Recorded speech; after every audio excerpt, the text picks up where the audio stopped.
houses, we walk down and flush them out. Welcome to the Hearts of Men podcast, a journey into the depths of men's hearts where courage meets vulnerability and wisdom embraces integrity. In a world that often measures a man by his outer achievements, this podcast dares to explore what truly defines a man of character. We unpack the challenges and triumphs that shape men's lives, bringing to light stories of resilience, compassion, and unshakable faith.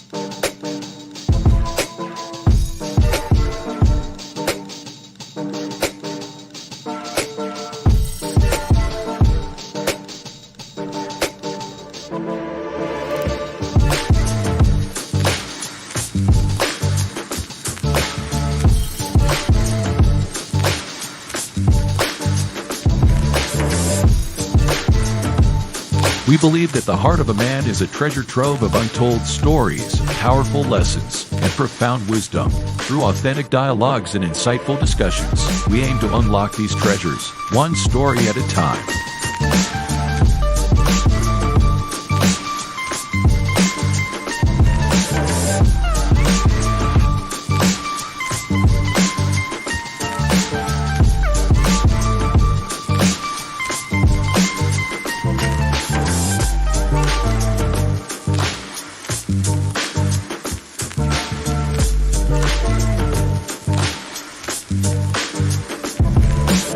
So, whether you're seeking guidance, inspiration, or simply a moment of reflection, you're in the right place.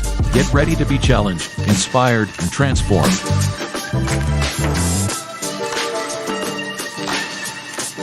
And now, to guide you through this journey of discovery, please welcome your host, a visionary leader and a true catalyst for change, Dwayne Dwyer, but we affectionately know him as the Mindset Coach. Good evening, everybody, and welcome to this week's episode of the Hearts of Men podcast. We're your hosts of this evening's conversation. My name is Dwayne Dwyer, I go by the Mindset Coach, and I'm joined by my brothers up top with me. We have the Uncle Junior himself, Mr. Garfield Martin, also known as the Consistency Coach. Below us, we have the son of Timothy, Mr. Tawami Gaddy, also known as the Available Man, and right beside him and below me is our other brother, Lil Roro, aka Mr. Roland Walker, aka Mr. Pullman's Dr. Phil, aka Mr. Shift Happens. Gentlemen, how are you doing on this beautiful Friday evening? Man, I'm doing well. I thought you was about to say, well, I'm Roro coming in third, like ABC back in the day. But you didn't go there, so I won't go there. But I'm doing great, man. Ready to get on here and glean from you as established and distinguished gentlemen. Man, I love it. I mean, he was obviously talking about y'all up there. But I'm doing well. It was a good week.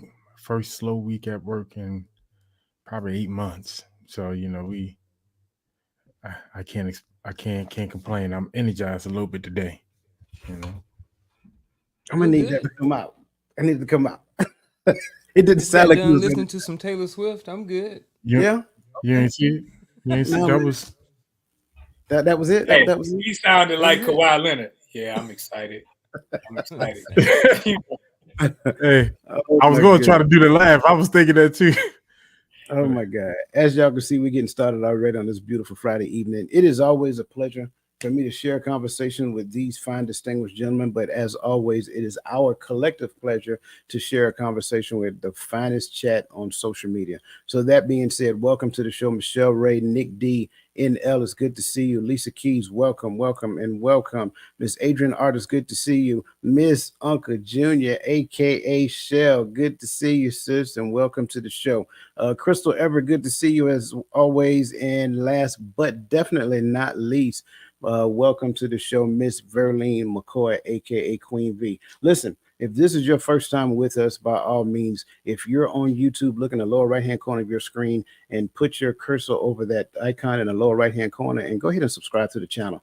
Don't forget to click the drop down right beside the bell and select all. That way you're notified every time that we go live on this channel, because we run several shows. And again, we want to make sure that we're adding value, regardless of what we're talking about. Darrell Brown, good to see you. Welcome to the show.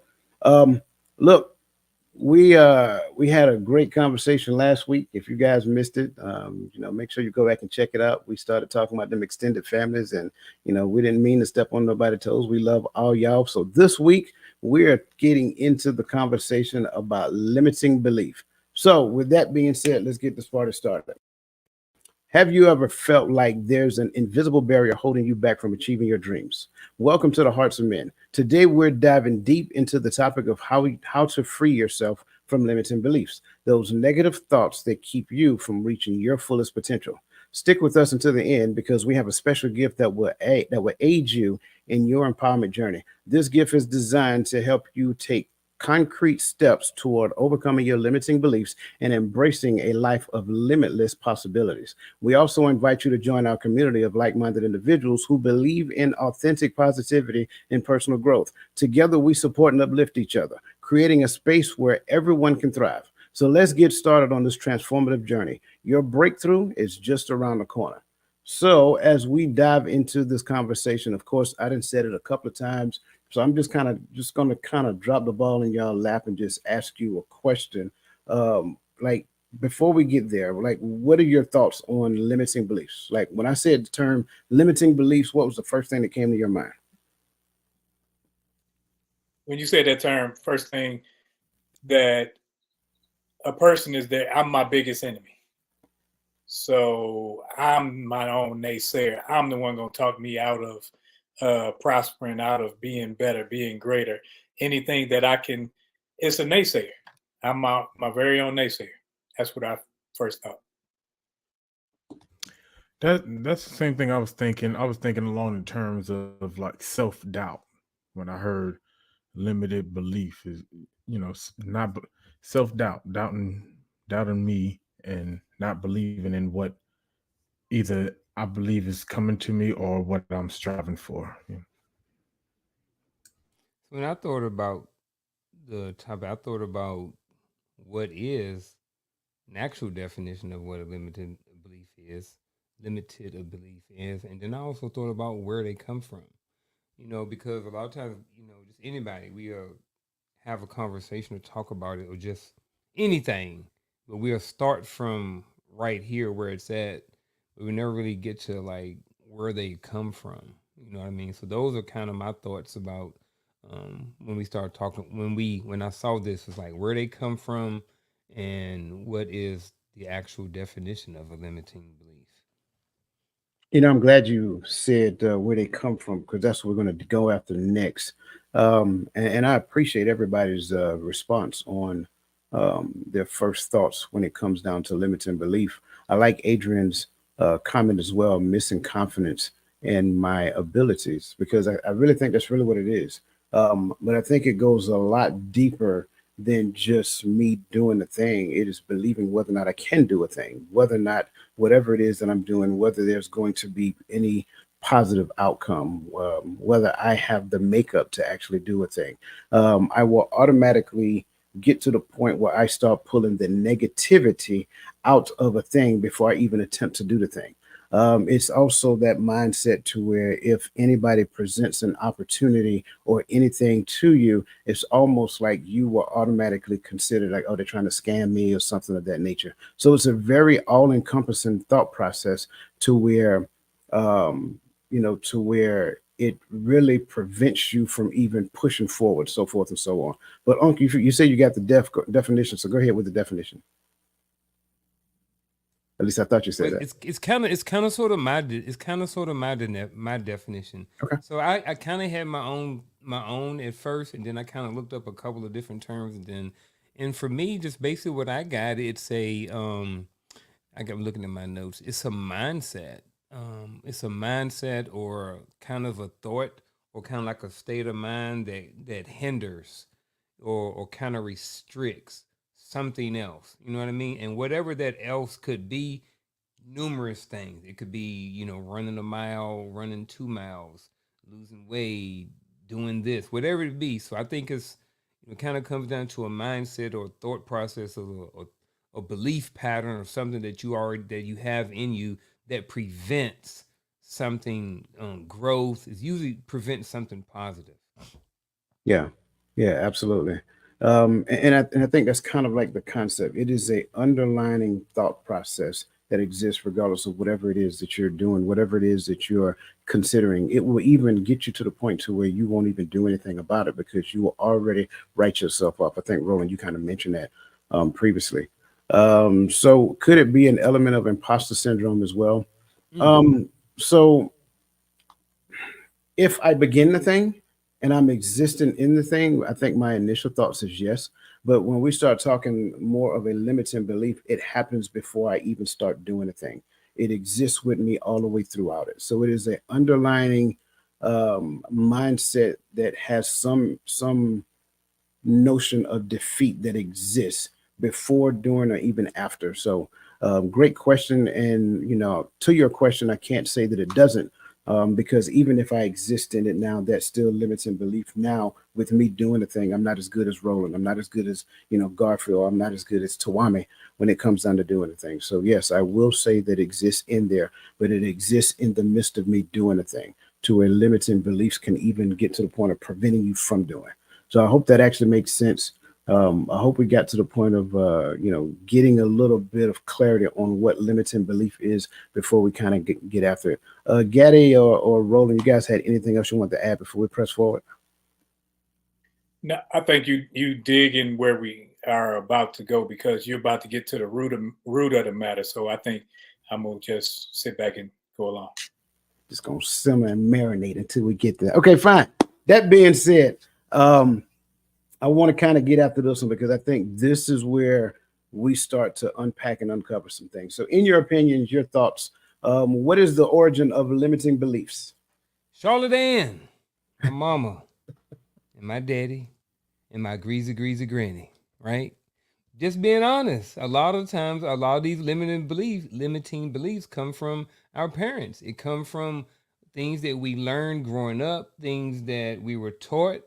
How many of us, not now, but how many of us, even as adults, still say, this is just how I am, right? A lot of times, a lot of people heard that as a child. We heard our parents, not necessarily me, but we heard our parents say, this is just who I am. I can't change. You know what I mean? This is the way God made me. You know what I mean? How many times we have heard that? How many times we still hear adults say that? So I think, starting off, I think it's more. I think trauma is a big one too. But I think, first of all, I think our parents instill sometimes these limiting beliefs. And it doesn't mean that they're bad parents. It means that they were parenting us with the information and the knowledge that they had at that time. My mom was a parent with me at 18 years old. I blame Johnny's parents, not That not probably mine. is true too. Because Johnny snot nosed behind always had something negative to say every time I came to the court, and tell me I couldn't shoot. So every time I missed, he got in my head, and now I think I can't shoot because Johnny parents taught him how to bully versus So are you saying how to just play. childhood friends create some of these limiting beliefs? I am. That's exactly Sound what like I'm he's saying. saying El DeBarge because I really want to know who's Johnny. But anyway, go ahead. I like that. I didn't think of that one. I didn't think of.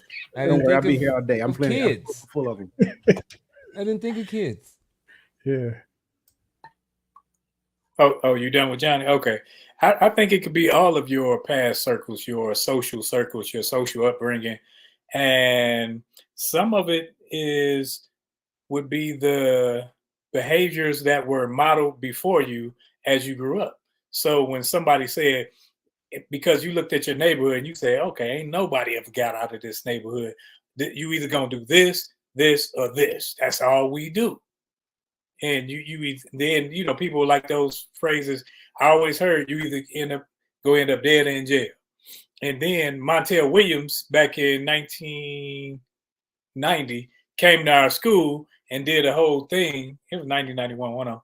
He came to our school and he had all the boys sitting in the middle of the court, and he was pointing everybody out. He was saying, statistically, you're going to be this, you're going to be that, you're going to be that. And a lot of us, we listen to the statistics and we formulate our thought and our we model our behavior after the statistics instead of saying, man, I'm going to break these cycles. So we run that fear into our lives and we hold on to it and we make it a new norm.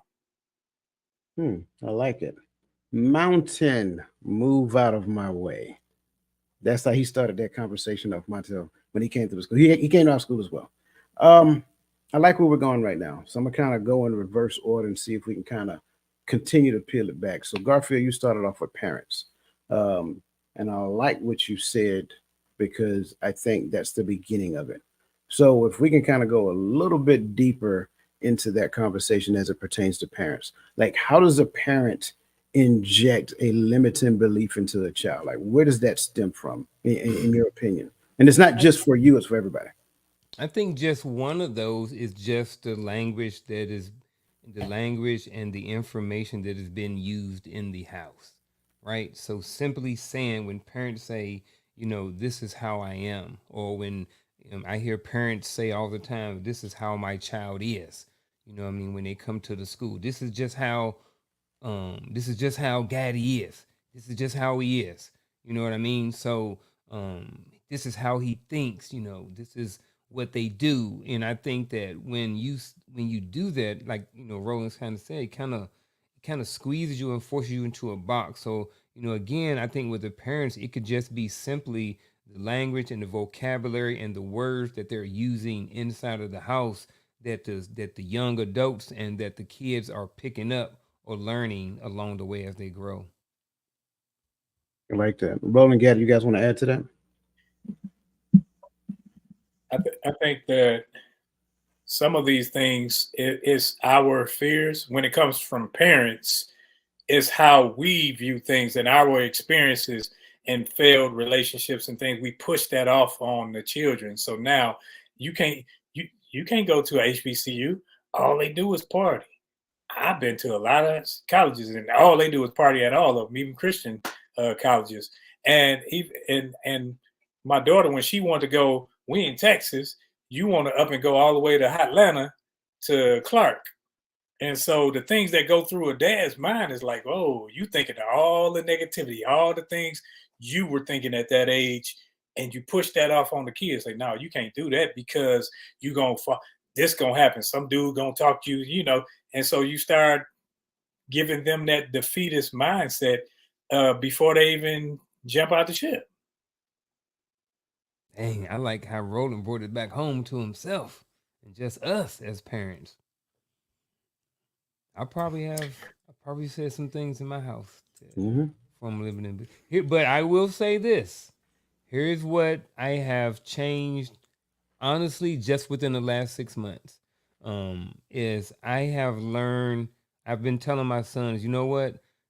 Sometimes you need to listen to me, and sometimes you need to tell me, Dad, shut up and I got this. I said, because you guys have to learn and live you guys' own life. And I am giving you information based off of what I learned. Like me learning about money is different than how they're learning about money. So I told them, sometimes y'all have to tell me, shut up, Dad, I got this. I need to live my own life. So that's kind of the phase where I'm at right now with me parenting and trying not to create a limited belief in my kids, in my sons. I like it. For the record, if any Gaddy kids ever watch this episode in the future, you tell me to shut up. You better find another language. Be your last word you utter. No. They can say it in their head. Oh, they have already. Not literally. Yeah.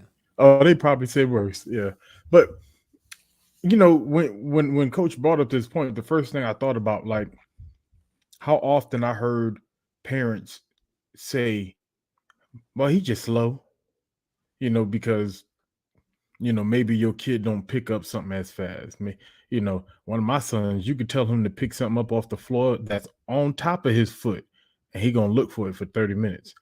But I don't never call him slow. I don't never call, and I think we say some of these things, and some of us we like to turn to and we start believing it, and we start speaking it, and it just starts forming into their psyche, so when it comes to that aspect right there, I said we got to be real careful, especially when with young and impressionable kids. Yeah, absolutely. I was hoping that you guys uncovered a big one, huge one. But that's all right. I'll bring it to the table because I agree. I think the terminology that we use really affect our kids. I think the mindset that we currently have affect our kids as well. And somebody said in the chat that a lot of times we try to, we raise them through the lens of fear. So we're trying to protect them. And a lot of times what we're doing is we're corralling them. We're trying to, here we go. Sometimes parents focus so much on protecting us from failure. They may not necessarily realize that their low expectation creates limits for us. Absolutely. And for me, I would say the biggest limitation that we as parents instill in our kids is a false identity. I will start there because what you have to realize is I'm going back to what Roland mentioned as far as environment is concerned. If your kids believe that their identity is found in their environment, then you have already created a box that you've placed them in. And then they will get to the point to where they only feel that they're capable of doing the things that based upon their identity is telling them. So if they believe their identity is their skin color, if they believe their identity is based upon the limited education that they see in their environment or the, PhD heavy environment that they exist in, right? All of those things, it doesn't really matter what it looks like. So any version of that creates limitation in them. Not just that, believing that my child has to do it the way I did it, that's another limitation. The way that we kind of push them into the workforce, like you got to go to school, you got to get an education, get a good job. Like that's a limitation. We didn't necessarily know it was a limitation back then because that was our understanding of the quote unquote American dream.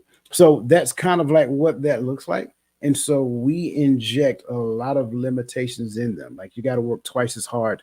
You got to be twice as smart. That's a limitation. Just all of those things. Instead of just telling your child that they can be whatever they want to be, the sky is the limits. So I think parents are the first gateway to the limitations that a child receives. Now, as they get to a certain age, they start going off and going to school and interacting with people like little Johnny, right? And then, little Johnny now starts putting limitations on you because Johnny dunking and Johnny talking junk and Johnny real slick with the tongue, right? So Johnny gonna call you names, right? And then next thing you know, Johnny gonna call you like when we were growing up, it was too easy to call a person by their skin color, right? So now that's another limitation because that person will start to have some subconscious, something in their subconscious that starts viewing them through that thing that people sees them in. So kids can be brutal when it comes down to the limitations that people start ingesting. And that's kind of like how we fast forward into the day and you hear things such as body shaming. So body shaming can be a limitation if that person ingests it and receives it as well, right? And I'm only using that as an example because it's a highly spoken about portion. Ro, you mentioned environment, and it's not like I'm skipping over friends. We're going to talk about some friends a little as we progress. You mentioned environment, and we kind of got like a little snippet of it. But can you kind of help unpack what that means? Like when we start talking about environments and the limitations that a person can receive from their environment. When I'm speaking of environment, like the environment that I grew up in, there were pimps, hustlers, drug dealers, dope addicts, winos, and you had a couple of people who may have been professionals, but nobody ever focused on them. So when you looked at your environment, the people that hung out at the grocery store and the people that were hanging out at the liquor store, seemed cool. The people driving around in the cars seemed cool. So now your environment tells you that, okay, this is who I need to be like. Whereas some of us, we had other classes. So we had to actually study in school and we had other friends and teachers kind of gravitated towards us and pulled us in to show us other things. That's why I always tell my children and my grandchildren, I got to let you experience more things, because the more things you experience, the more you are to actually gravitate towards what you want to become. other than me saying, okay, well, I went into the military, you got to join the military, or I got this degree, you got to get this degree. We try to, like you said, we put them into a box and say, this is what I know and I'm comfortable with. So you need to get along and be comfortable with this also, instead of just sharing the world with them and letting them figure out where they are in that world, so that we don't put our limiting beliefs into their heads, and then they make it seem like you think about it. We hear it in church. Oh, from a baby. Oh, he got a microphone, can't even speak. He just yelling on the mic. Oh, he a preacher. And then they groom him to become the person that takes after his father, takes after his grandfather. And he had no earthly idea that he wanted to do this. That's not what he wanted to do. He's not ready for it. But because he's heard it so many years, hey, that's what I'm supposed to be. My granddaddy was one. And some of us have those people say, hey, I know I heard my whole life, oh, he gonna be a good baby maker. That's why I got so many doggone kids, because I heard it my doggone life. For real. I heard it my whole life, and I'm thinking, man, this is what I'm good for. I'm good at this. I'm good for this. And it's a destructive behavior, but they think it's cute because they put some earrings in a little baby ear and they dress him up like the man that they can't have. And then they say, he gonna be this and he gonna be that. And they make him a trash man, a trash husband. And then he becomes that person that you talk about on the internet because you made him that way, but you want to talk bad about him because he is that way. And then you defend him when he's that way towards somebody else's daughter. Yeah. Add to the environment, just Yeah, one absolutely. quick thing. Just Absolutely. my environment, and I see it, and I see it on a regular basis. But I see and have seen throughout my entire life 4 generations, in the same projects, right? So I think that can be a limiting belief, even though because that's just environmental. So kid 5 years old, 6 years old in elementary school, right? Mama lives in the projects. Grandma lives 2 houses down in the projects. Great grandma is in the apartment behind that, and she's in the projects too. So just right there, just the environment itself and where the child is raised up itself is the limiting belief. They didn't see great grandma get out of the projects. They didn't see grandma get out of the projects, and mom is still in the projects. So when I think of environment, that was kind of the first thing that I thought about. It's just the environment itself can be a very limiting belief. Like when that child goes to school and you tell that child, hey, you can be the next president, that child is like, I got 3 generations. Like, they're not understanding that at 6 years old. But do they really think that they can really go out and do things? None of them people has ever even left a city. You know what I'm saying? So I think just that right there can be part of the environment, how the environment can shape a limiting belief. And there's a flip side to that belief environment, limited belief, because you're right, because there comes a moment when the goal is hard, right? I'm supposed to be president, but I can't even I didn't even graduate top of my class. Maybe I'm just like everybody else out here that look like me, and and it caused that limited belief. But on the flip side, you have that community could be or should be, and this is just my belief, should be behind that person. Because I know I talk about, like, for me, everybody knew I wanted to join the military. I don't know why. That's just something I always wanted to do. I just wanted to be in uniform. And it just came to a point to where everybody in the community, even in the streets wanted to see me leave the hood and do that. And they rallied behind me. They wouldn't let me get caught up in certain situations, as we got closer to graduation. So that. So I look at it like that. Like we could fix that just by standing behind our children. Absolutely, we can, and I agree. But going back to it, because we're going to get there, I say it that way. But the notion is I want everybody to clearly understand where a lot of these limitations exist. And I like where Garfield went with it because if I see, and of course you live in one generation, but if I see a thing that exists around me every day, day in and day out, and day in and day out, and day in and day out, I'm submerged in it. And then if the people who are there, they're comfortable in it, them choosing comfort can be a problem for me as I'm growing up because it now becomes a part of my subconscious. I have to reject it. Like, Lil Roro, I love you, but that ain't why you got all them kids. I'm just gonna say it that way. Listen, I have to reject it, right? But it's hard to reject it if I don't have a role model, if I don't have a person that is speaking something in me that I need to hear. And a lot of times, if I'm in that example that Garfield so elegantly gave us, if I don't have that, and I probably got to get that outside of the home, I probably got to get that outside of the neighborhood. Hopefully, there's going to be a Montel Williams that come to our school and start yelling at the top of his voice, "Mountain," and I'm think he's crazy, right? Or I see somebody that I look up to, and they say, kind of like what you said, hey, you were destined to be better than that. So I'm not going to let you do that. Hopefully that happens. But again, as a father, I can't leave my child to chance. And a lot of times that's what we do when we choose complacency. And I say that because I think that's a real thing. And a lot of times we don't think about it. I get it. Life beats up on you. You get tired. I get all of that. But you know what? That child needs you to keep pushing because the higher you go in life, your ceiling now becomes their floor. And that's how you got to look at it. Roland, it looked like you wanted to add something, bro. Yeah, I think sometimes we even limit ourselves. We limit ourselves by the environment, so we can say it's like even if you're the best in that neighborhood, the best in that area, you tend to get the mindset like this is it.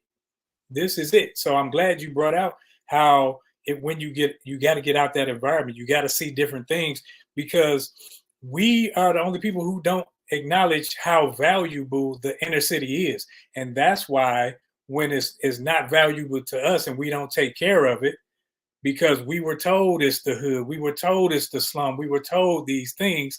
And so other people come and buy it up and they make it what it should be because they see the value in it.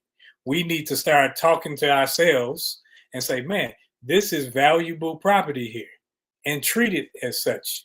But when you don't, you're going to see it as, oh, this the ghetto, this the hood. And you're going to treat it like that and you're going to get the same results. Yeah, absolutely. Absolutely.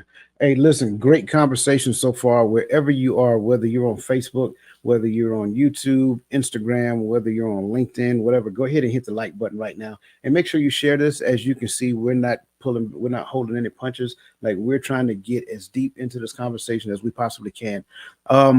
Again, I see you guys in the chat. I see the value that you're adding, and you guys are really lighting it up, and I'm loving your comments. Keep them coming. And again, by all means, you guys know this is a place where we love questions. So we'll tear up a whole show for a couple of questions. So that being said, the first topic of this conversation is identifying the limiting beliefs. Now, we kind of talked about this a little bit, but I kind of want to go a little deeper.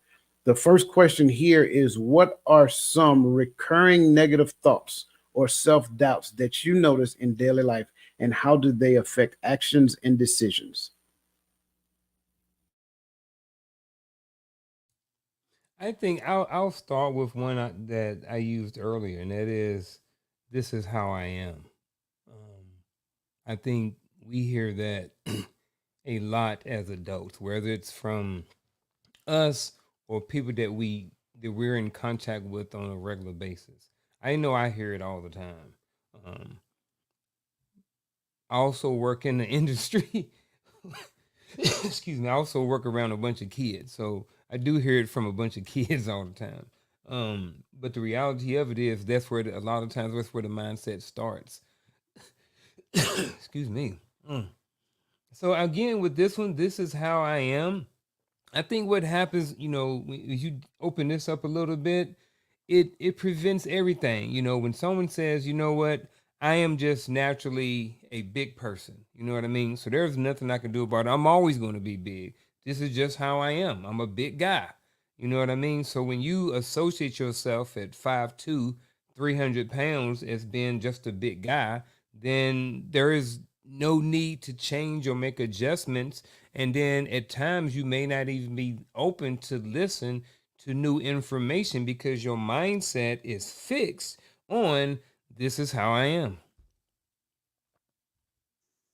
I think I'll say, this is me. It's right here. When you go here and say, hey, now you limit yourself, and people like even Hold we on, do be it on more specific. Are you saying like black. because I'm black? Yeah. Okay, I, okay. I want to I eat this clarify. way because I'm black. I talk this way because I'm black. Or you ain't black because you vote like this. You ain't black because you speak like this. When you speak proper, like when I used to take my daughters home, they be like, oh, they call them little white girls and stuff because they speak like that's the word. What you mean? That's how you supposed to say it. And it's it becomes a shame or embarrassment to the person early on if you don't curtail it, if you don't hone that in and say no, that's if you got to build them up in that, because if not, they gonna look at other people and say, oh, you act like Carl, you wearing sweaters and khakis and stuff like that. Like, okay, what's wrong with that? Because we want everybody to be in a box and look like whoever we depict on the TV screen. So it's that color for me.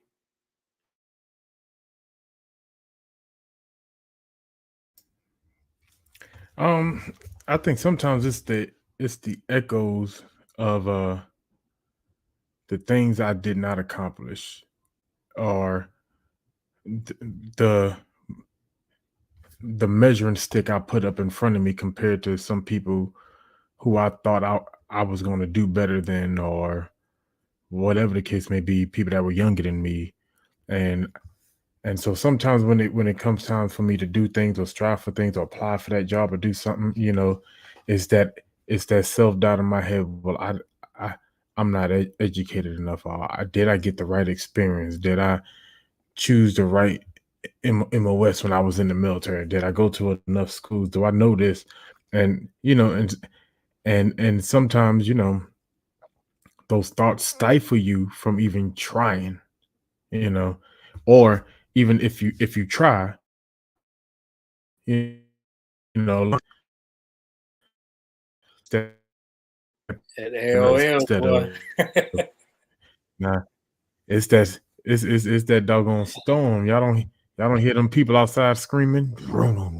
Nah. Uh, but you know, it sometimes when you do move forward, you move forward with that fear, with that voice in your head, and then you start making mistakes because you are overly cautious, or you're not moving in confidence with what you know.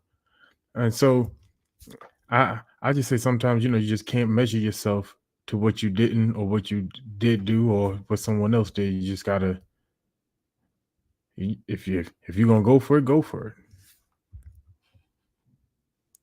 I like it. I love all these points so far. Roland, I'm gonna take a page out of your book, and I'm gonna go just the opposite direction, because I think because of the skin that we are in, sometimes we believe that we don't have access to certain things.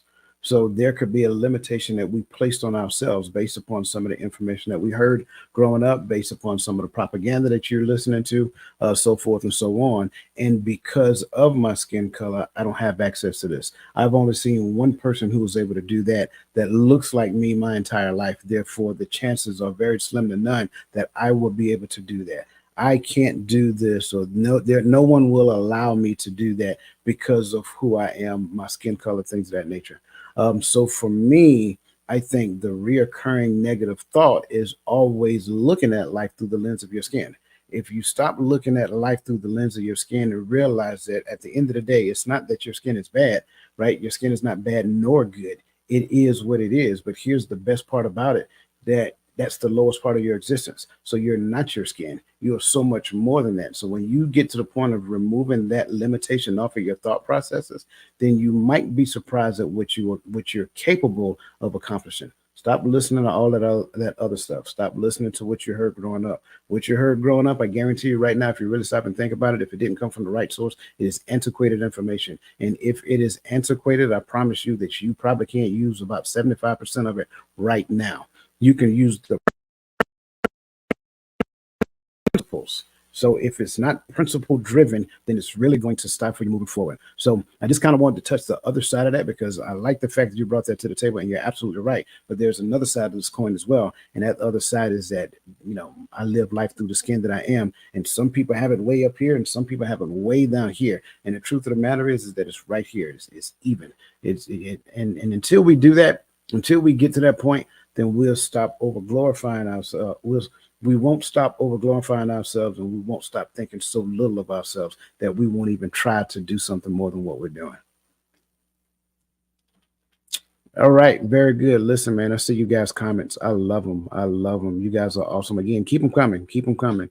The next question is, in what areas of your life do you feel most limited? Now, this is for you specifically, panel members.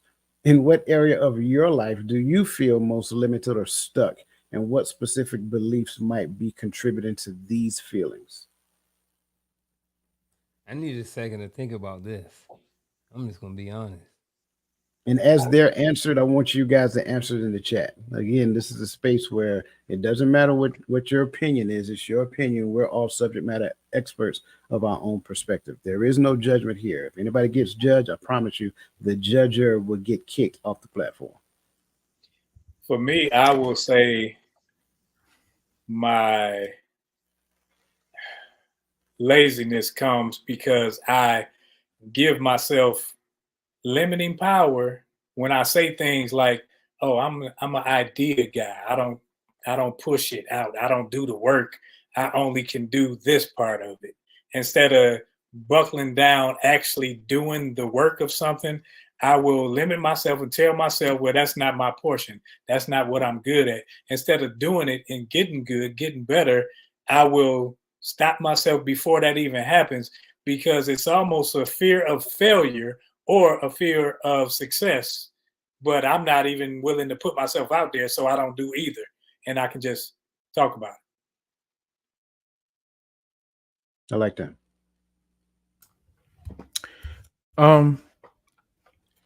I would say, for me has always been going after certain educational goals. I still take classes and I still work towards it, but real slowly. And a part of it is I used to students schooling, I used to look and say, I could have did this if I was a better student. And so because of that, because of whatever struggles or whatever coming up, I use it as an excuse going forward. Every time I could apply for online courses, I tell myself, well, you're not a good student. You got to go in class. And so when I didn't have those opportunities because we were deployed, we was going to the field, we were getting, doing something. It was like, well, maybe later. And, later's still coming, I guess. But now, to me, that I think that's the mindset that contributed to it is just I use those past experience or past failures that were totally my fault, lack of studying, wanting to have more fun than I wanted to go to school, doing other stuff instead of going to school. But I took that as an opportunity to tell myself I was not capable of just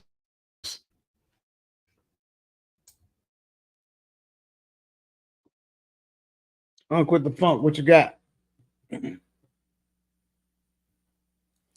Finishing up my notes. So for me, I'm gonna kind of go back a couple of years. It's still personal, but I'm kind of going back a little bit. And one of them was my mindset that where I was limited at was just fulfilling some of my personal goals, right? So, and that came because I was so focused on my work goals, right? But the limiting belief that came from behind that was that, you always, be a hard worker and, make sure your job is a priority. Well, not necessarily that one, but you got to put food on the table, right? So we always hearing you got to put food on the table, you got mouths to feed, you got all these different things. So you go in, and sometimes we focus hard on our job or trying to make money that we neglect some of our personal goals and some of the things that we do in life. So for me, that area, and I've worked through a lot of this, but I can remember a time, just a few years ago where that, I was limited or stuck in doing and taking care of myself as a person. You know what I mean? I couldn't get further in certain things. Not necessarily my health was bad, but I could tell some certain things about myself that just I wasn't um, working or operating on all cylinders. And it's because I was so focused on my job and I hadn't taken time out to take care of me, So I think, in some of those limiting beliefs where, you got to put food on the table, you got mouths to feed, baby need a pair of shoes, all of these things that are taught to us. And, especially as adults and parents and stuff like that, that we have to do because we have to make sure that we take care of the people up under us. But one of the biggest things that they left out was taking care of yourself too. I like that. I love all these perspectives, and I really do love the perspectives that I'm seeing in the chats as well. Thank you guys for sharing that.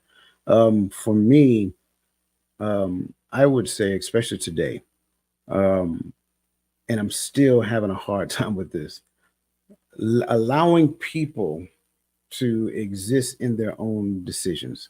And here's what I mean when I say that. I believe wholeheartedly that if we're going to do something, we are going to do something, right? But if we are going to do something, then we are all doing it. I think the struggle for me is that, everybody has a right to their own decision, and that's their life. So when they decide, like, hey, this is as far as I want to go, then I'll be like, in my mind, I want to be like, but why? Like, we gotta keep going. And I literally struggle with that because at the end of the day, I know that once you choose complacency, then you're inviting something into your life that is going to feel very uncomfortable. So that's the thing that I really struggle with, especially today, because in my mind, I believe as a community, we can all march forward holding hands, singing kumbaya. I'm joking when I say that, but I'm serious also. But at the end of the day, everybody don't want to go. And that's the part that I struggle with. I struggle with that piece. And I think it's, a friend of mine says, because you care so much. Yeah, I do care, right? But at the end of the day, do I care so much that it becomes detrimental to what it is I'm doing and so forth and so on? So the struggle for me, still yet to this day, the struggle for me is being okay with what somebody else decides to do for their life, even if I understand that the outcome of that decision is not going to be advantageous to them. So there's that. I thought I saw a question that came up. There we go. Why does self-doubt bring on negative thoughts?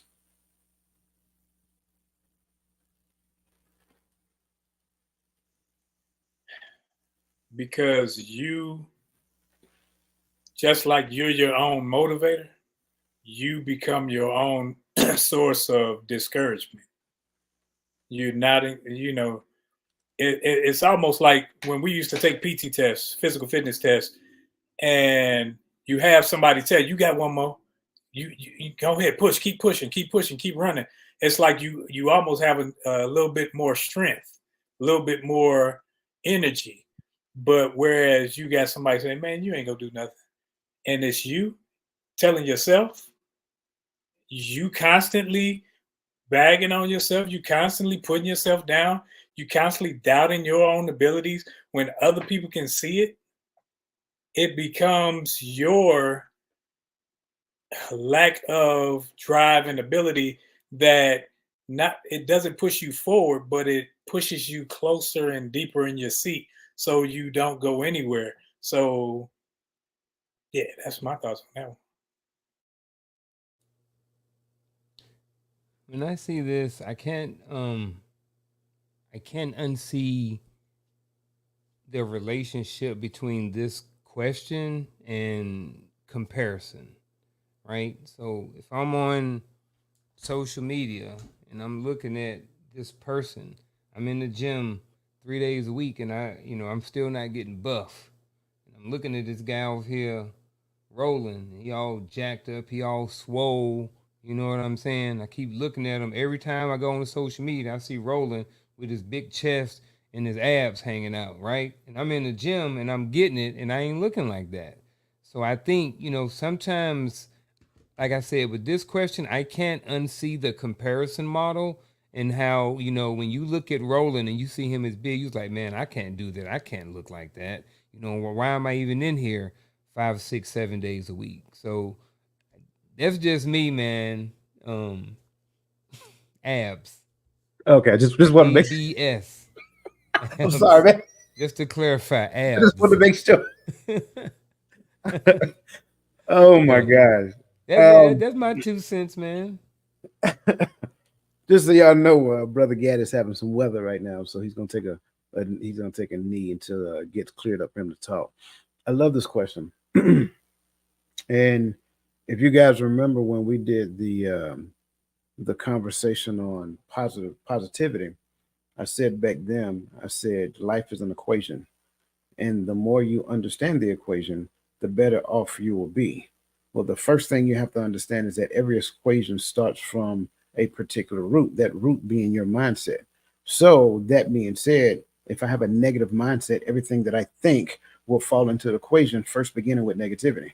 And simple math, we all understand that a negative plus a positive will yield a negative time negative time of positive will yield a negative, right? So at the end of the day, when I have self-doubt, then the end result is going to be some type of negative output. Therefore, when I say self-doubt, for me, I don't believe that I can do a thing. And then let's just say I have to create this widget. This is what I'm going to build. This is what somebody said they want me to build. Well, because I have a negative self-talk within me, and we're going to get here in a second, that negative self-talk talk will now project itself on the thing that I'm supposed to make. Therefore, my end state would be, oh, I don't think I can make that. It may not look as good as the one that Garfield make. I'm not necessarily sure I'm the right person for this. So when you brought this question to the table, I love it because self-doubt, that negative thought that you're having about yourself, is the beginning of an equation that will yield a negative outcome. You can't pull positivity from a bed of lies.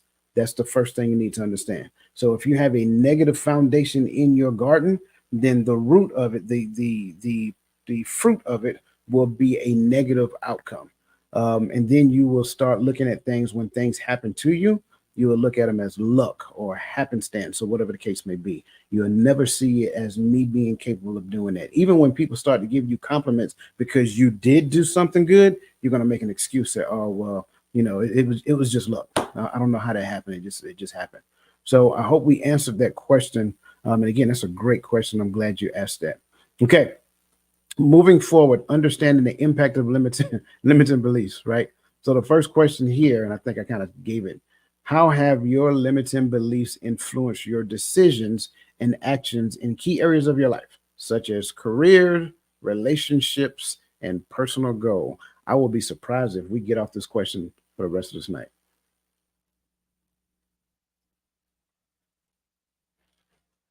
There's a whole lot here, man. And I would say for me, just starting off, my limiting beliefs has probably, I know they have changed or adjusted throughout my 48 years of life too.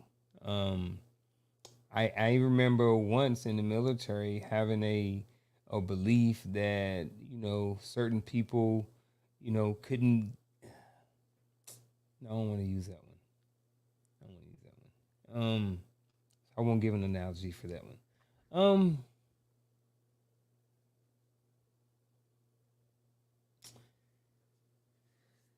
don't know. I need to think on it some more. So, gonna come back to. We'll come back to.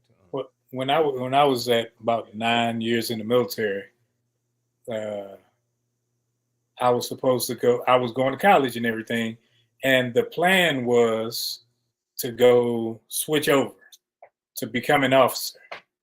But listening to other people and allowing their beliefs to become mine, saying, "Well, you want to work for your money. Officers don't work for their money," and all this other stuff.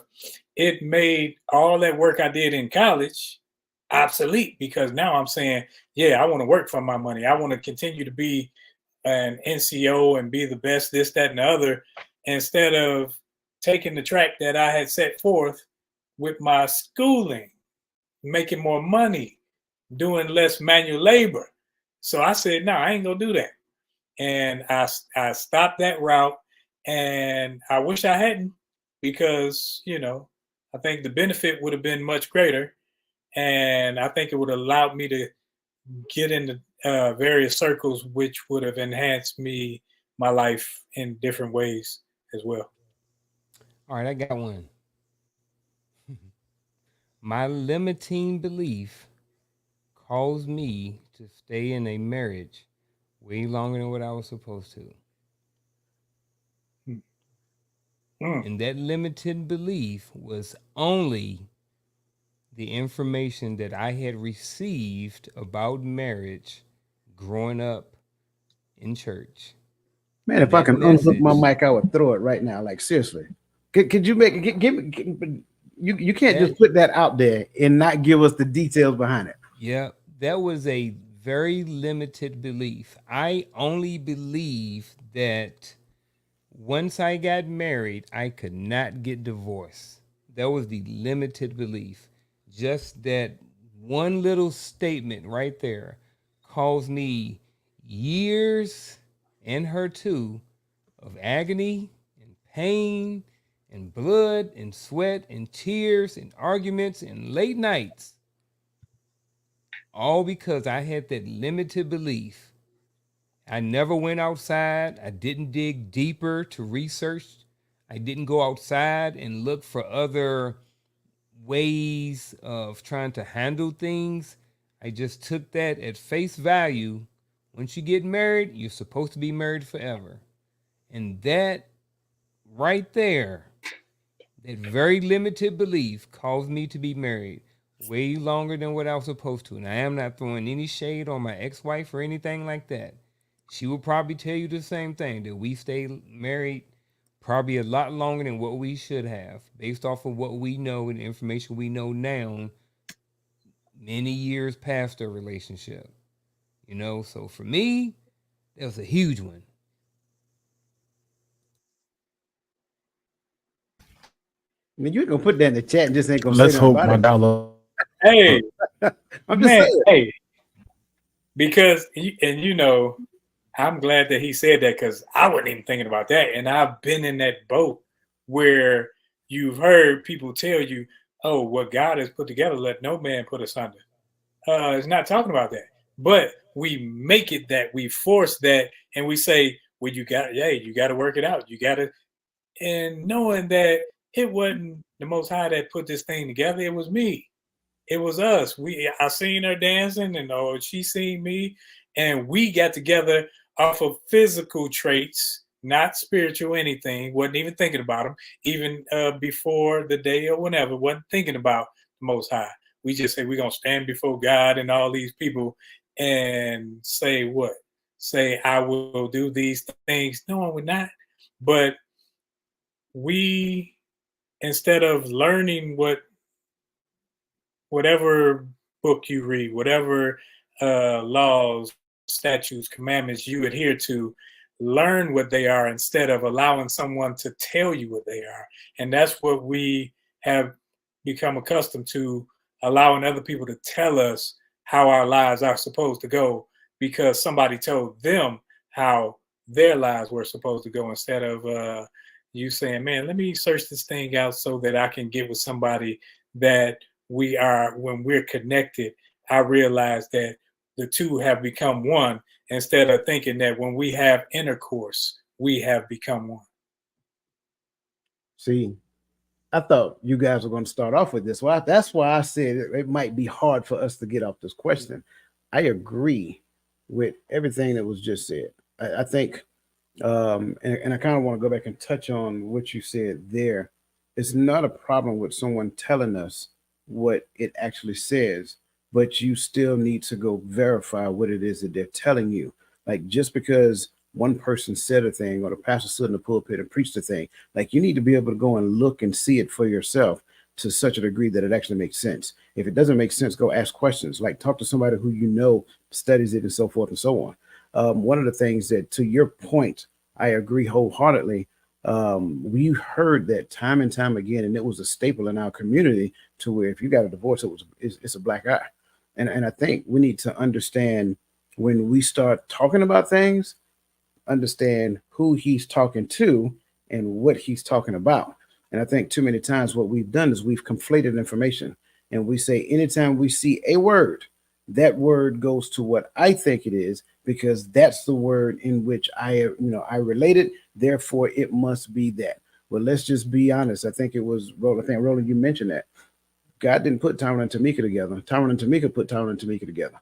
So when we confuse that, then what we'll end up doing is we will hold ourselves hostage to a thing because I did something under a particular mindset. I did something without knowing exactly what the scripture is actually saying, who he was actually talking to, what it actually says as it pertains to that. If he didn't put it together, then it does not apply to that. So when I made this decision back here, can I literally say that that's what I was thinking? Can I say that I was thinking about what the scripture said when I seen Tamika and whatever the case may be, right? I don't know. No, well, I do know Tamika, but we ain't never been married. I'm just using that as an example. Can I say that that's what we had in mind? Can I say that that's what we talked about? Can I say that our relationship was rooted in what the word actually says back then? If the answer is no, then the answer is that we decided this. We did this under our own will, under our own flesh. And then what we did is held ourselves hostage to that. So I love the fact that you mentioned that because you are absolutely right. And I'm telling you, there's still some people to this day that are stuck in that mindset. They're fighting like cats and dogs. They can't get along. They're developing coping mechanisms for existing under the same roof with the same person. They don't even sleep in the same bed at night. But at the end of the day, because they have this fear, then they just cohabitating, and that's their thing. Man, you guys are dangerous. I love it. Dangerous in a good way, though. Dangerous in a good way. In a good way. Yeah, dangerous. Yeah, dangerous in a good way. Man, that was the truth, man. I knew I was gonna circle back around and get to something, man, and I guess I don't want to harp on it too much, man. But I just remember, a lot of us, this kind of goes back to our parents, not on our parents, but just us growing up and how even at an early age, we were influenced in so many different things. Just going to a particular church your entire life, growing up. Like you're influenced by that church and what that priester says and what the pastors and the elders and the deacons say, what goes on in that church, those things roll over into the household. We got a lot of those fire and brimstone messages. Anything you do, you going to hell, so when you and I'm not knocking shade, I think it gave me a great foundation for my relationship with my creator. So I'm very thankful for my parents for raising us up and bringing us up in the church and stuff like this. But however, as I got older and I flipped through the pages a little bit more and dig a little bit deeper and asked more questions and got more understanding, just things became different, and I wasn't willing to live by a very limited mindset anymore, and it was a struggle. It was a struggle to get off from up under some of those things that you have been taught your whole entire life, because sometimes, we're in that fixed mindset and we're not always willing to open to new information. Right now, I guess we can put in the chat right now, ask everybody what their religious affiliation is, and ask if somebody from a different affiliation came by and asked you, would you switch religions? Probably 9.99% of people will say no. They're not even open to having a conversation about changing their religion. You know what I mean? So that's how ingrained some of these And I'm not saying that that is a self-limiting belief, but I am saying is, you know, when you have something ingrained in you from birth, you know what I mean? As an adult, it can be very hard sometimes to kick some of these different things. All of us are born in the United States. If we was born in Iraq, how many of us right now would consider ourselves Christian? To be honest, you know, so it is what it is. But I guess that's my 2 cents for that. Great 2 cents it was, sir. I greatly appreciate that. Ro, you got something to add to that, man? I know he do. I wanted him to add something to He it. leaning back. I know. He ready. You can do Gaddy's part or either Chris's part. Like we did. Like Chris was here last week in spirit. In spirit. You got my juices going, because I was thinking that there's some limiting beliefs that we all, I can say me, because I can't speak for anybody else, but I know there were certain things that I held on to, and I'm trying to see, I don't want to get us cut off. I'm trying, you know, I don't use vulgar language, but I'm trying to make sure that I don't say wrong things. Put the question back up. Let me make sure I want to be on point with the question. What areas in life feel limited?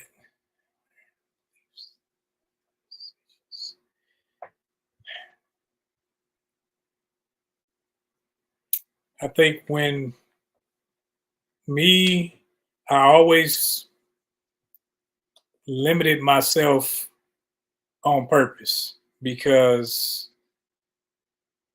of how other people would perceive some certain things. Whereas I always looked at, and I'm trying not to sound wrong, but look, being a decent looking person, you looked at a certain way.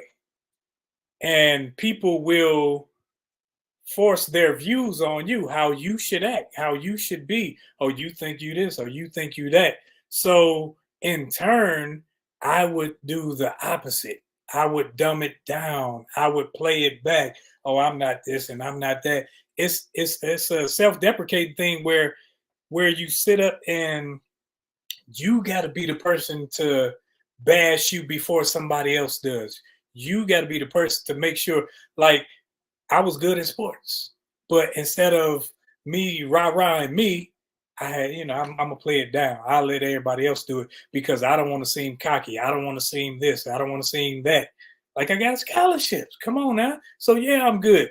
But because of how other people may take it, I said, no, I'm not gonna do that. I'm not gonna sit up there and rock the boat because it may hurt their feelings. It may bother them and their whatever it is, psyche.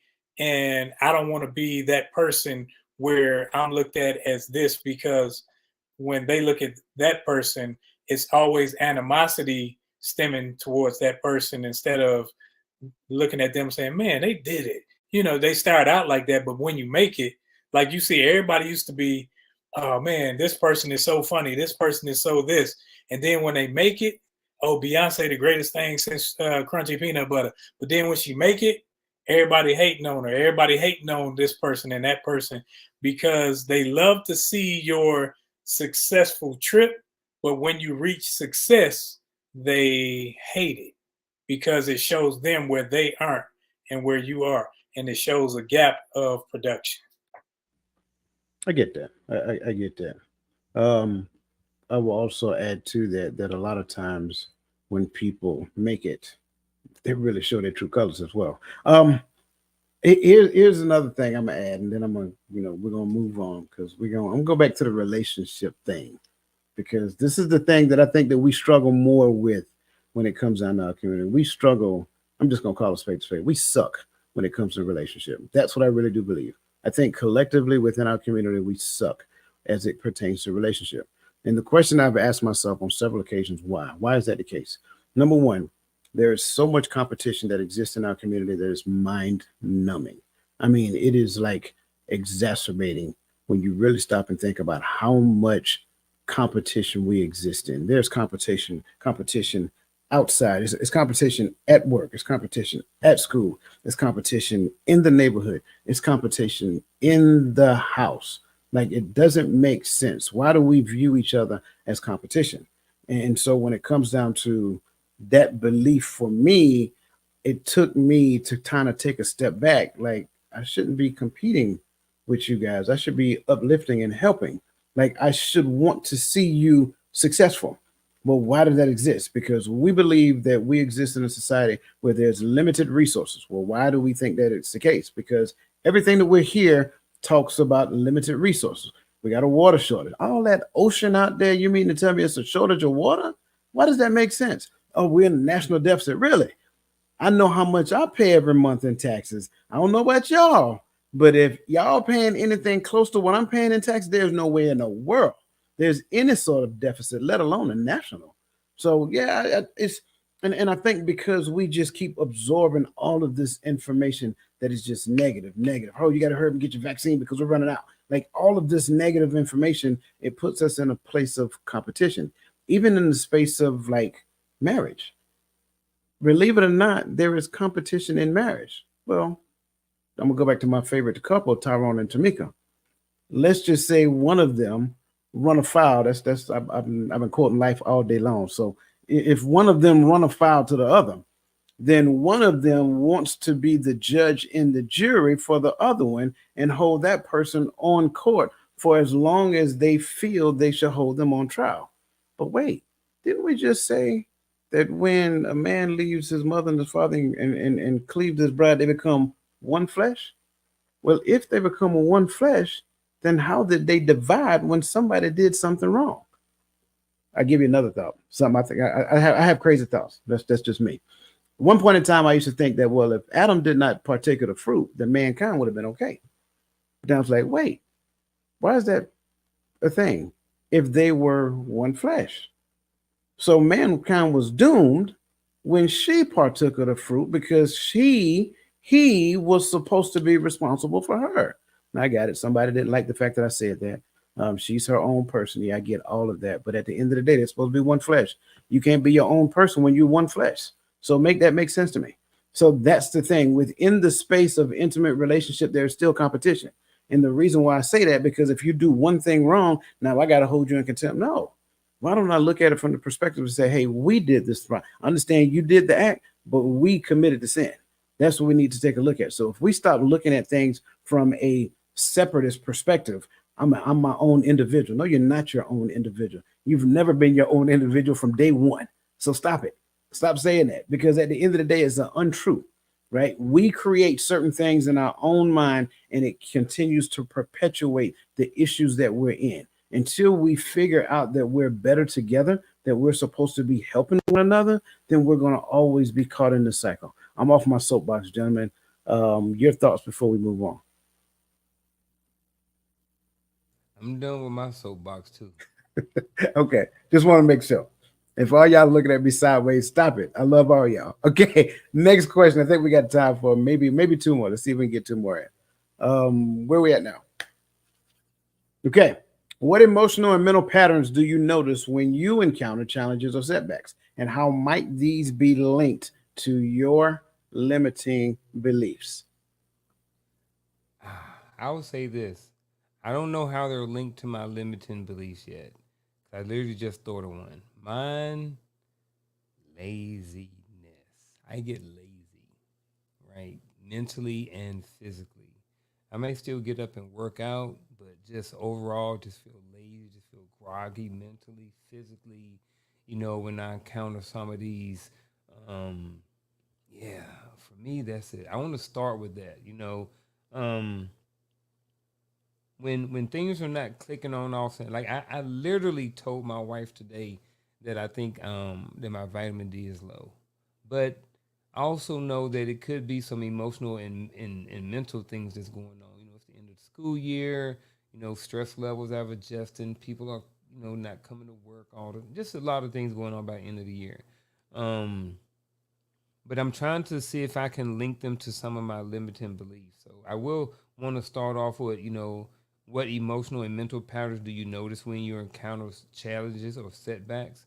And And mine is just a mental laziness. Like I really just don't want to do certain things.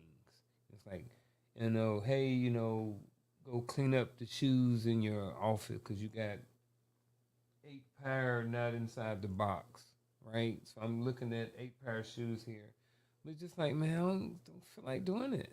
You know what I mean? So like stuff like that. How it links to my limiting beliefs, I haven't figured it out yet because just got posed the question.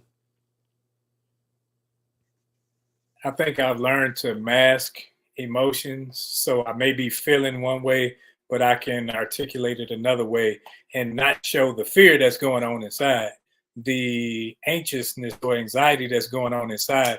So I will hold things together, and I'm looking, instead of saying, man, because I'm trying to hold everything together and trying to make sure I have a sturdy front, that so other people won't be fearful. So now I got to put up a front like I got it all together.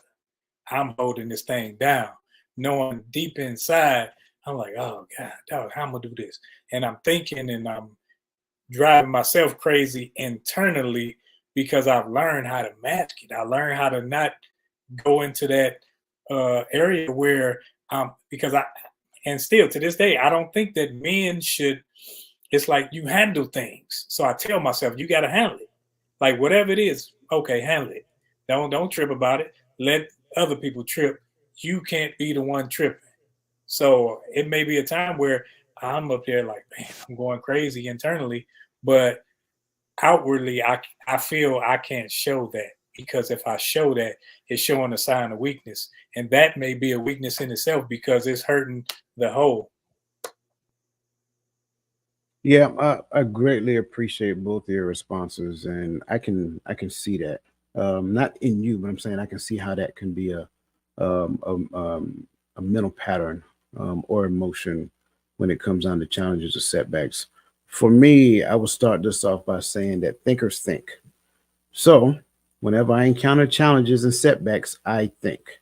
And again, for me at this point, I have to get to the point that I have to be conscious about what I'm thinking, because I automatically go into thinking, okay, well, this is the problem or this is the challenge. Okay, then this might happen and this might happen and this might happen. So I start going down the road, and you got to be careful, especially thinkers. So if any thinkers out there, listen closely. You got to be careful, because you will start identifying every problem that is coming along with that challenge or that setback, right? So if this happens, then this could potentially happen next. Then this can potentially happen next, and this can potentially happen next. There is no evidence of all of this whole lineage that you're putting together in your head. There is no evidence that that's going to happen. It's just a challenge or a setback in the here and now. But you start going in the future and start stringing together all of these things that could potentially happen. So for me, I have to be conscious about what it is I'm thinking about. Once I notice me going down that, then I got to literally jolt myself back to reality, because it's too easy to go down that negative road. But then I have to say, hey, but this could potentially happen if you do this right now. And if you do this right now, you could create the outcome that takes it out of this lineage of the negative things that can happen and put it into positive things that can happen. So for me, like I said, as a thinker, I constantly think. And once challenges come to play, then I start thinking of all the negative things that can happen after that. But I have to again pull myself back to reality. So great response. Go ahead. I'm gonna jump on yours. I consider myself a thinker too. But until you said it, I didn't. It just made what I say kind of.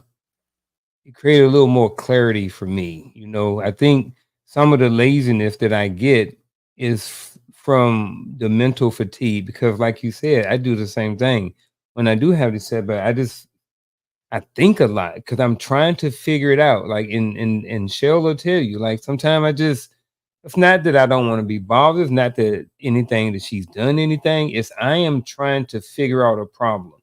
I was having a conversation with my cousin today. It might have been my brother, somebody today. And I was like, I already know how I am. Like when I lose something, like I will tear this house up looking for it. I'll spend an hour or 2 hours trying to find something, because like it could be something small, like like my chapstick. So I keep things, my wife would tell you, one of the things I say around here is that everything has its place. There's a place for everything. And because I know that I will have anxiety looking for 2 hours to find something, I tend to put things back. Now, even though my shoes are over here in the floor, the boxes are right beside them, right? So that's a little different.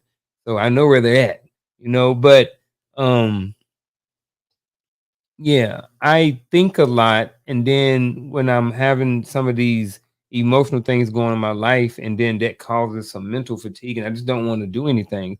But I still haven't figured out what limiting belief that it may be linked to. So if I don't come up one today for the show or something like that, then I'll come up with one for myself later on down the road. And you know what? It may be a good opportunity for me, and just like anybody else, to share the show with somebody, or for me to watch it later.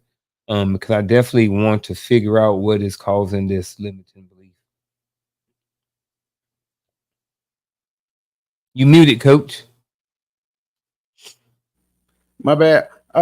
Yeah, so thank you for saying that. And again, I want to kind of put this out here now. Like, this is not going to be the last conversation that we're going to have on limiting belief. So we're going to talk about it today. I'm going to talk about it on TikTok on Sunday, and we're going to talk about it again on Tuesday on Coach's Corner. So we're going to get a lot of conversations because I really want us to overcome self-limiting beliefs. Michelle Ray has a great question.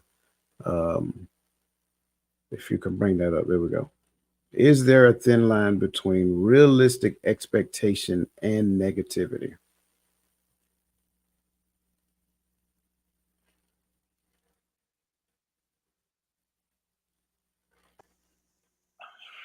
Thin line? I don't think so. Because negativity only focuses on the negative. It doesn't try to brainstorm and find any positive result because you've already settled in your mind, this is what it is.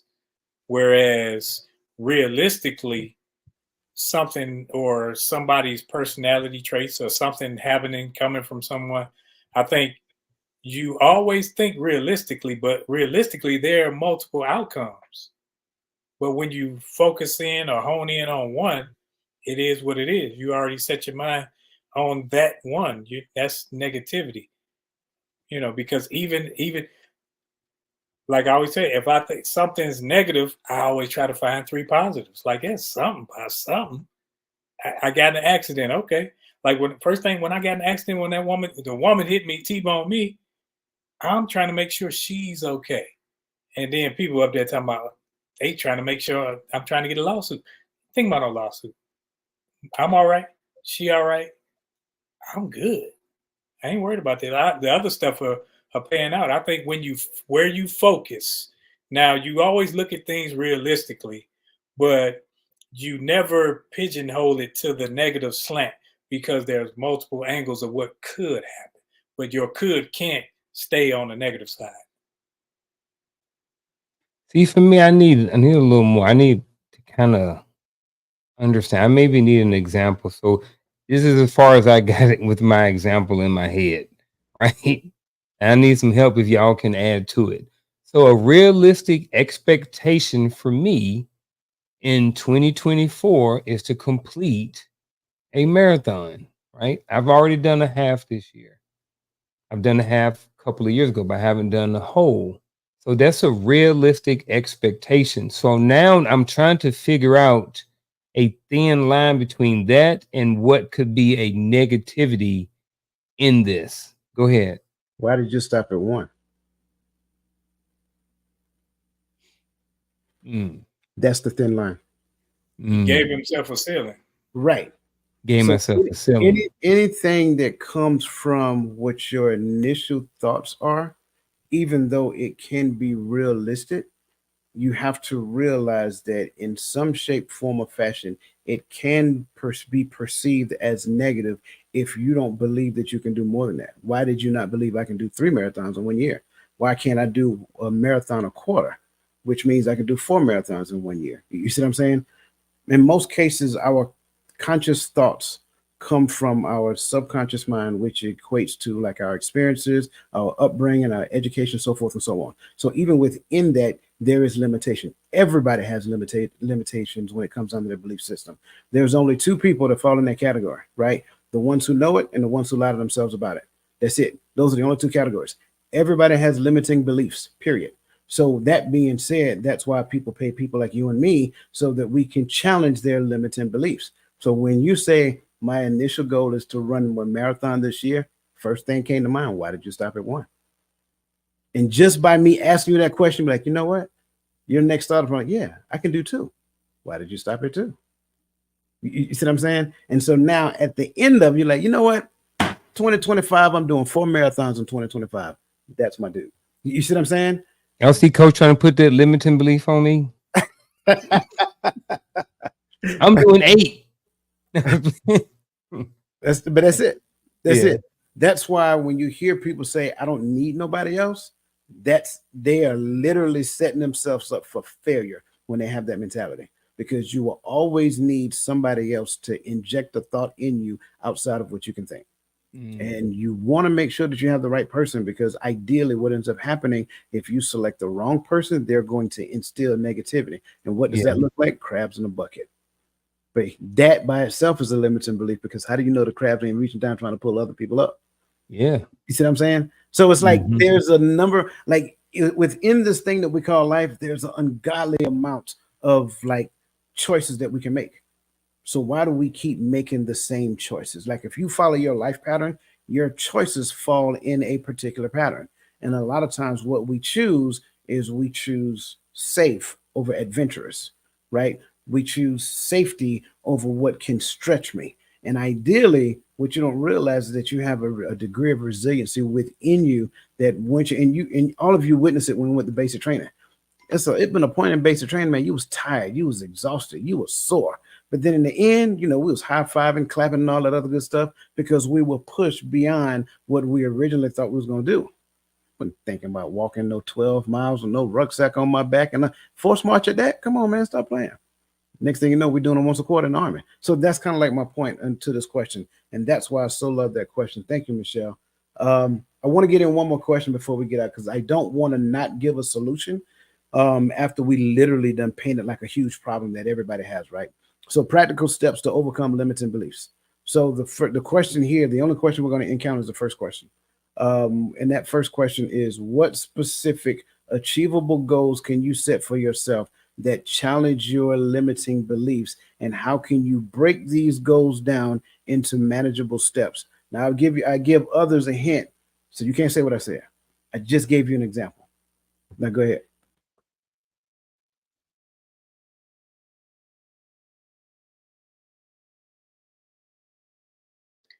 I think first, identifying where your limiting beliefs are, whether that's your negativity or where you add limits to how far you can go, how high you can jump, whatever, because that has to do with the work that you're willing to put in. And then understand how it impacts your mental. Because when you start telling yourself what you can't do, oh, I can only do one a year. So you mean you just gonna be prepared to do one a year, not that you prepared to do one whenever you just want to do it. So identify and understand how it affects your mental and your surroundings, because it has an effect, and you have to notice it so that you can do the changing, so that you can make sure you change your patterns, change your behaviors, change how you talk to yourself, change how the things that allow other people to input into your life, because it matters. I'll start by saying that first of all, the goals need to be realistic. So first of all, with the goals, what specific achievable goals can you set for yourself? Set realistic goals, first of all. I think that's where we get in, somebody like, man, not saying that this is not when it comes to a limiting belief, but just realistic, like, should I really set a goal to do one to do a marathon every day for 30 days when I haven't really trained, probably not. But that probably wouldn't be a realistic goal. So I think for the first part of this is start off with setting realistic goals. Um, and they still need to challenge your limiting beliefs at the same time, but they need to be realistic. And then how you can break these goals down into manageable pieces. Honestly, simple.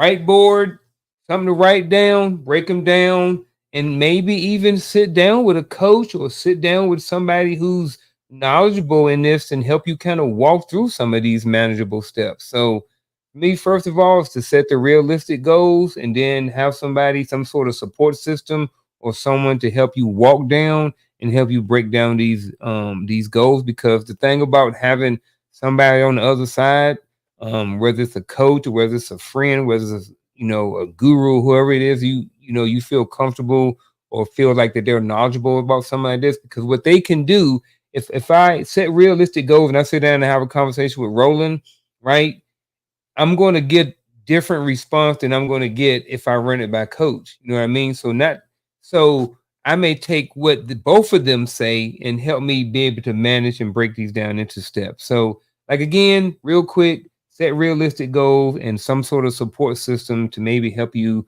break these down into manageable steps. You know what? I like that.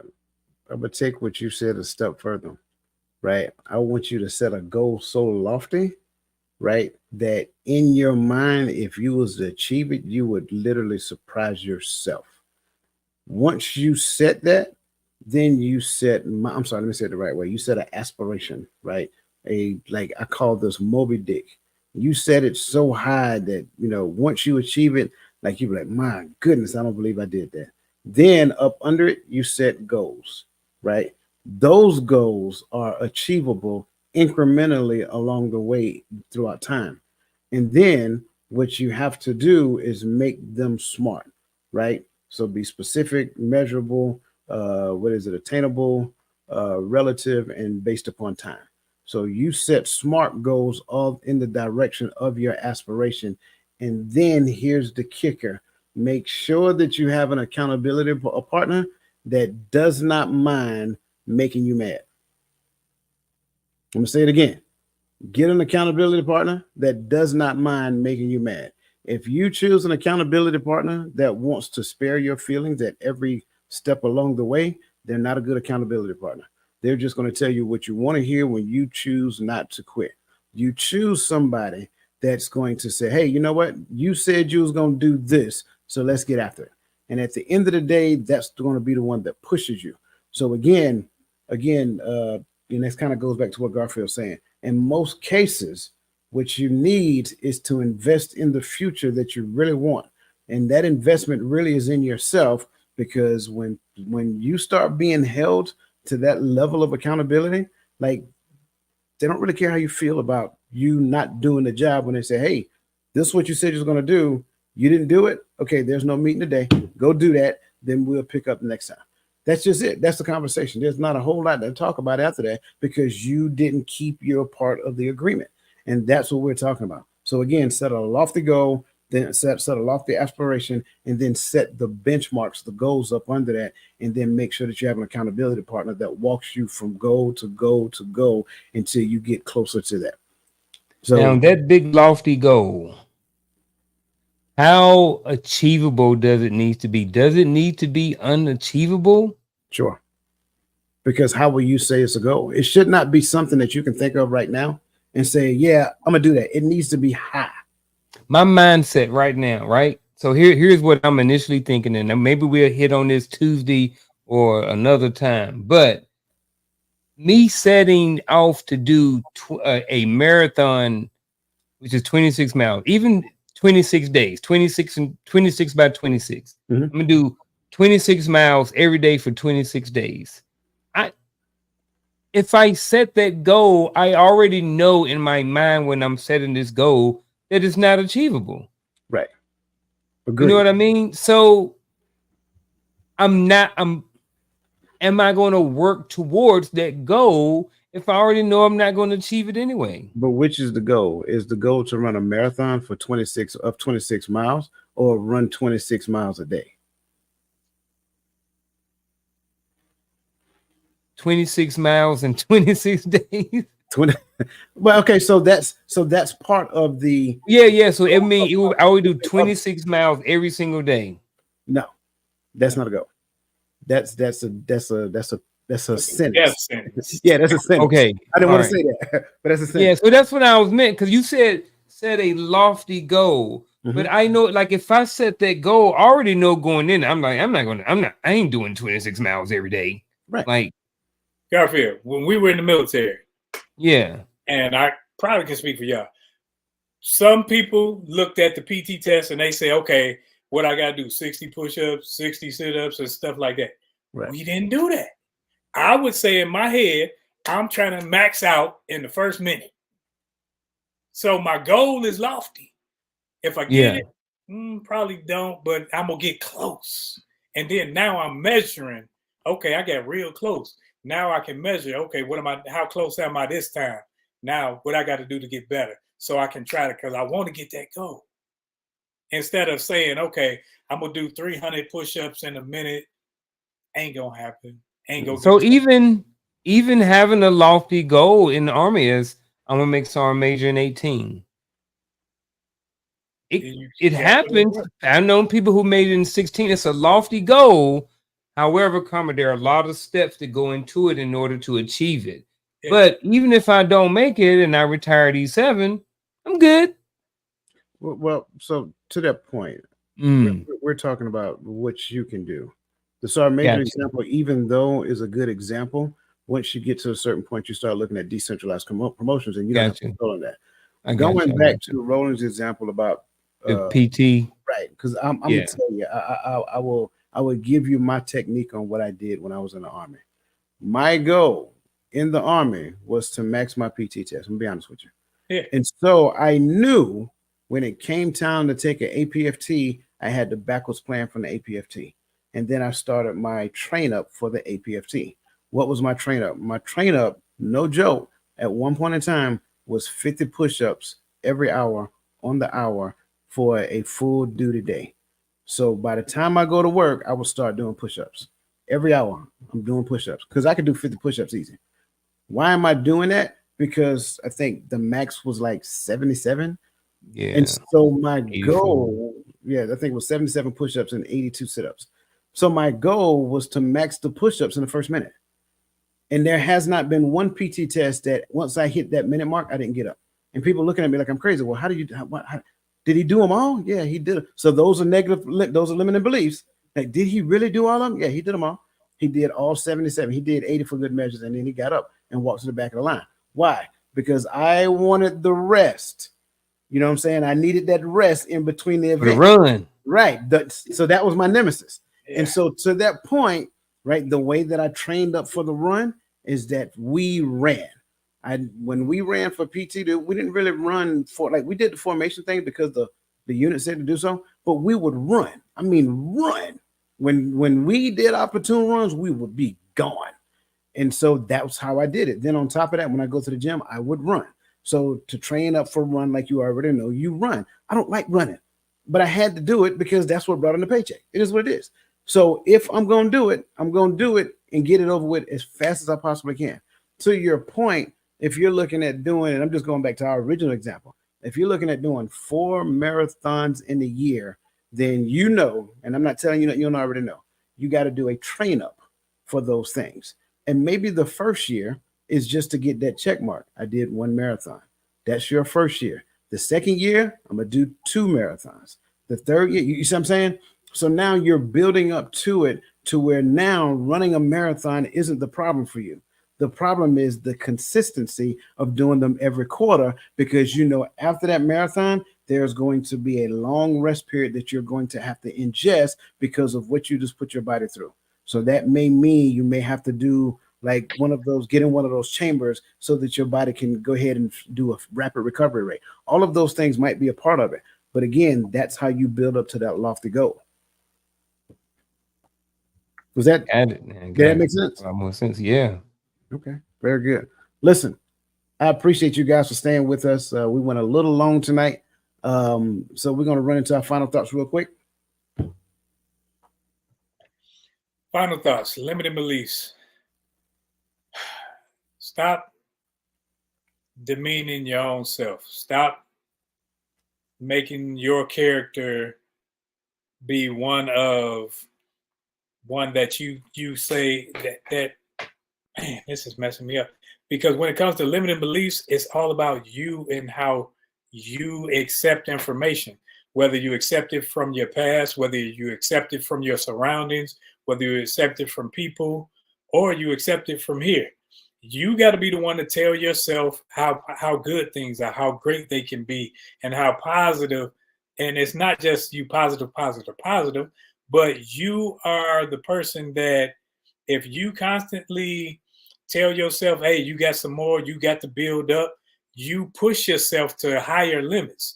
And that's all we have to do. You got to push ourselves to higher and higher limits to show ourselves that we're better than even we think we are. Because as we spoke earlier, we will put limits on ourselves and say, okay, I want to reach this ceiling. If I can jump 7 feet, I'm good.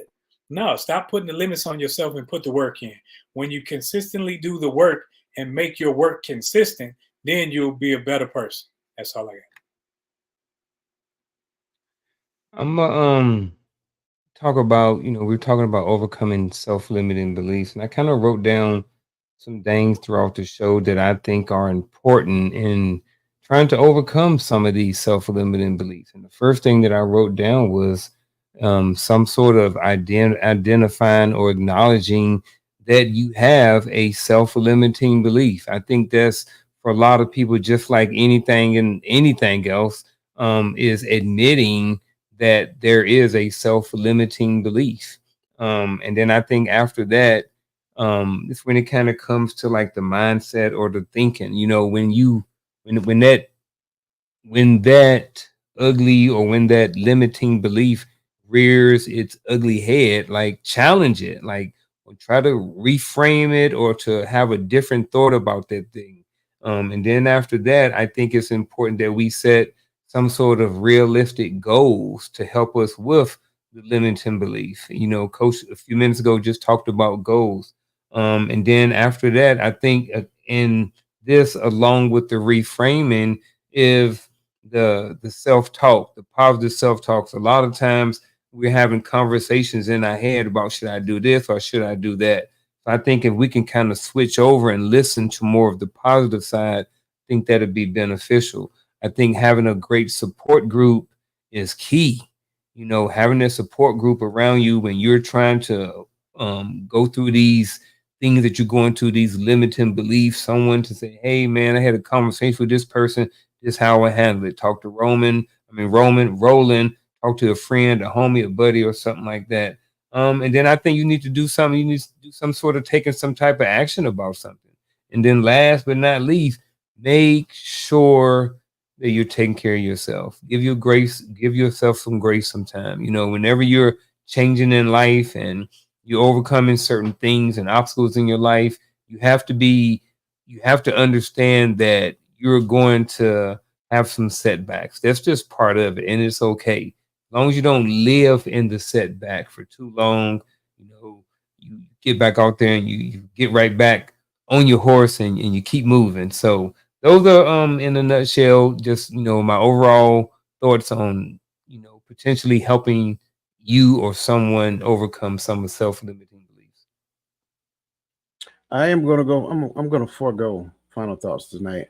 However, I will say, look in the chat. I dropped the link in there for you guys to download a questionnaire. It's a self-reflective questionnaire on overcoming self-limiting beliefs. I think you will find value in it. Trust me, when I was going through it, I was like, yep, this is going to be good. So that's my charge to everyone. Instead of me doing final thoughts, go download that and have that conversation with yourself. Because like I said previously, everybody has limiting beliefs. And that's the thing that is preventing you from seeing your full potential. So appreciate you guys staying with us. Again, hit the like button if you haven't already. Make sure that you share this with somebody that you think will find value. Hearts of Men Podcast. every Friday evening, 8 p.m., same time, same channel. Make sure that you come. Don't be selfish. Next time you come, bring a friend. And that being said, let the best version of yourself be a blessing to somebody else. We don't do no spraying houses, we walk down and flush them out. We don't play it with these Welcome to the Hearts of Men podcast.